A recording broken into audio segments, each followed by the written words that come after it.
This is a gorgeous bluebird day here that we have for the splashdown of Crew 9. It's incredible to think that the Dragon capsule just minutes ago was going over 17,000 miles per hour, and now gently coasting to a soft splashdown. 200. Located in the Gulf of America, off the coast of Tallahassee, Florida.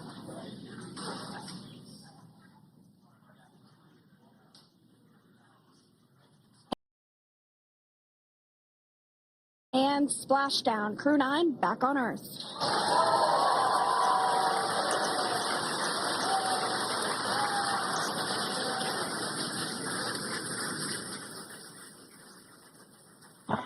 And SpaceX Freedom, splashdown. Good main release. Copy splashdown. We see main chutes cut.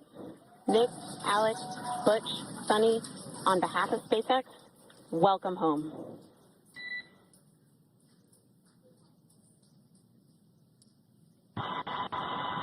It is an amazing, what a ride. I see a capsule full of grams ear to ear.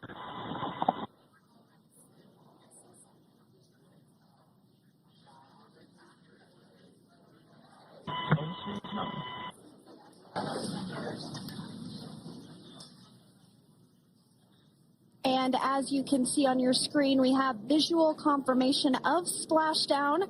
Dragon free out. The recovery vessel there closest to the spacecraft is going to be performing some safety checks.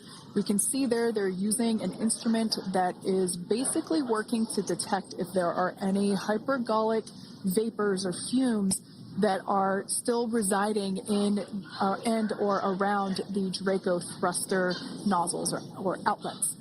The hypergolic fuel, which is necessary for on-orbit burns to maneuver the spacecraft.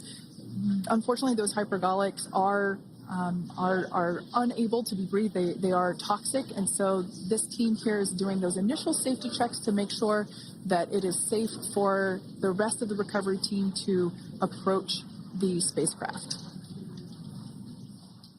They're also checking to make sure that any residuals from the pyros are safe and are not going to cause any issues. We can see the team working their way around the spacecraft to do these, basically these sniff tests on all of those Draco thrusters. And as we continue to await the recovery of our Dragon spacecraft with NASA astronauts Nick Hague, Sunny Williams, Butch Wilmore, and Roscosmos cosmonaut Alexander Gorbanov inside, Dragon has autonomously completed several steps to safe itself following splashdown.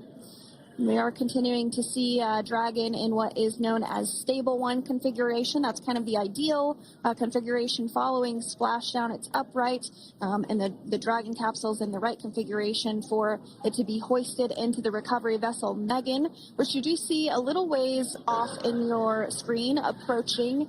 Dragon will continue to remain live on air with you through that recovery process, all the way through the point where the crew is extracted from the Dragon spacecraft. Now, if you are just joining us, the mission has gone smoothly so far. Dragon successfully splashed down off the coast of Tallahassee, Florida at 2:57 p.m. Pacific, 5:57 p.m. International Space Station completed a series of departure burns, jettisoned its trunk section, and performed its final burn, the deorbit burn. This placed the Dragon spacecraft on a trajectory toward Tallahassee, Florida. Dragon successfully re-entered the Earth's atmosphere, followed by deployment of its parachutes to slow the spacecraft down to a gentle splashdown. We're now going to follow the Freedom. Hypergol sweeps and unfired ordnance checks are nominal. Rigging is in progress. Approximately 25 minutes until capsule lift.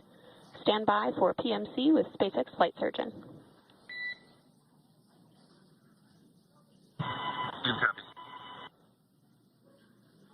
And so what we did just hear there was communications that those hypergol checks were complete. They didn't find any of that upon those checks, so we'll continue to move through the timeline. Next up is a process called rigging, which you see happening right now on your screen. This is when a SpaceX recovery personnel actually works to climb aboard the capsule and work through procedures ahead of lifting onto the nest of the recovery vessel Megan. We heard it's going to be about 25 minutes or so until that lift actually takes place.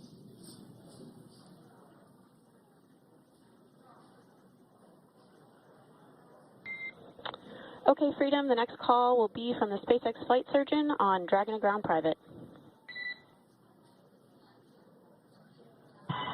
Understand. Thank you. Callouts there indicating that the crew will have the opportunity to do a quick check-in with the SpaceX flight surgeon. This is standard procedure for every Dragon spacecraft when it returns to Earth. It's just an initial check-in, make sure everybody is doing okay. They will